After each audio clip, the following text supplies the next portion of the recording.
Hello and welcome back. Today what I want to do is I want to talk about mindfulness and difficult emotions. What can we do?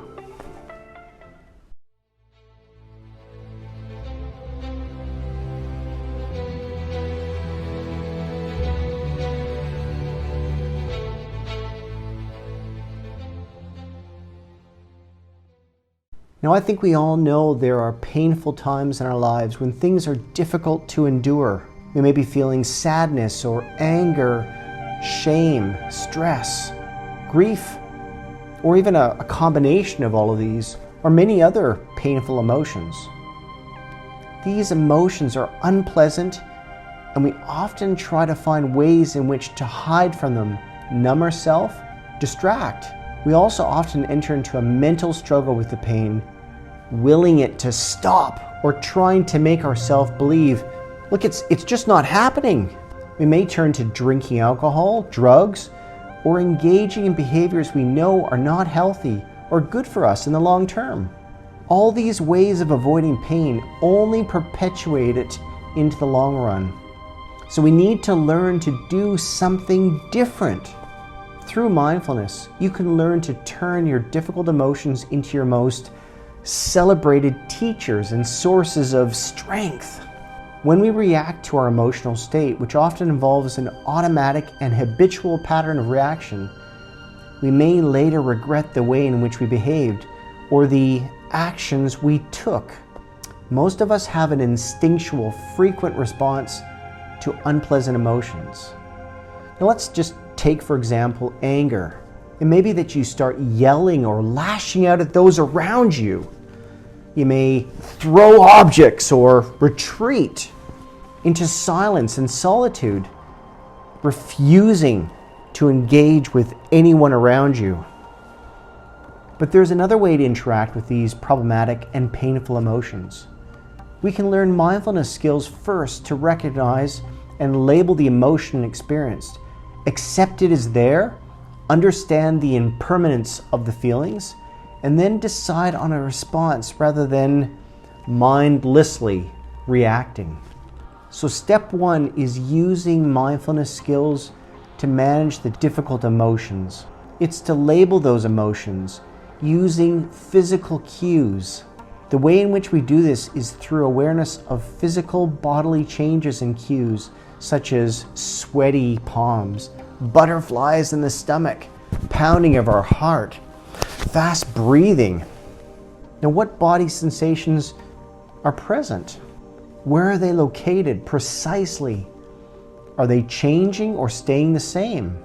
When you detect a change physically in your body, you can then start to label the emotion you're feeling. For instance, when we begin to feel angry, we notice a tightening of our muscles, a tension around the shoulders, a hot, flushed feeling in the face, a pounding fast heart. The breathing rate, it increases. When we feel sad, we might feel this heaviness in our body. Our shoulders might start to stoop forward. A lack of energy in the body. Weariness, tiredness, exhaustion. We need to become experts at examining our unique physical signs of changing emotional states. I would strongly encourage you to spend the time to write down for yourself the physical changes you experience when you're feeling different emotions. You start with anger, sadness, anxiety, guilt. Another critical factor is not to push the unpleasant feelings or emotions away. Bottling emotions up inside without acknowledging them and working through them can lead to the emotion then bursting out at a time you least expect it.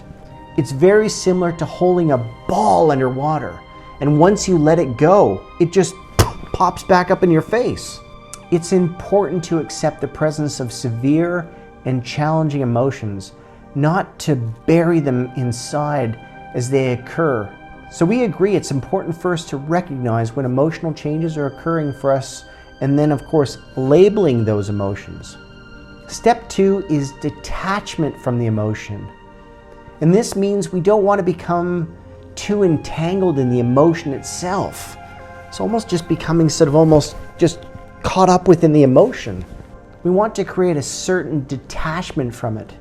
For example, it's there, I'm feeling anger, but I'm not angered itself. It's an emotion I'm experiencing right here, right now. The reason this is so important is it gives us some space to later decide how we wish to respond. If we're thoroughly entangled in the emotional state, we often become almost engulfed by it, consumed by it, and react habitually in a non-mindful way. Now the next step is step 3. We want to be inquisitive about the emotion. We want to witness it with compassion, kindness, attention, and patience. We don't want to judge ourselves for having a particular emotion. We can begin to investigate the feeling much like a scientist examines with curiosity and non-judgment. You may ask yourself, can I sit with an emotion for a while and try to understand it a little bit better? Why am I feeling this emotion? What triggered it for me? What is causing me to feel this way?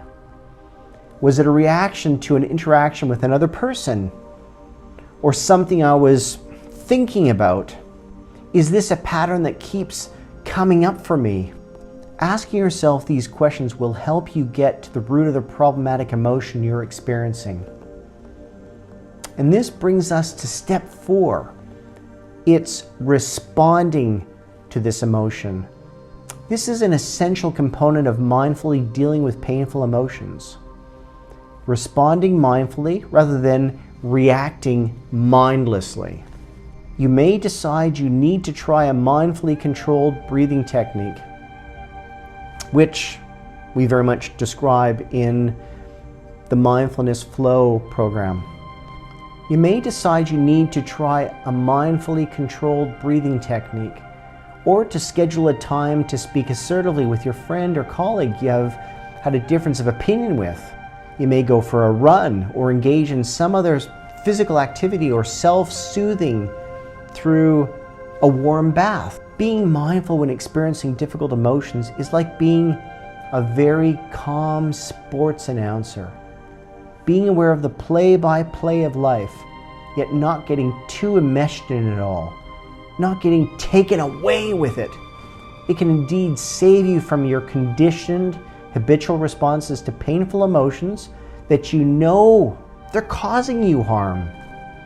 It also gives you some space, a pause, so to speak, to allow you to be present with the emotion you're experiencing, investigate it further, and choose how you wish to respond.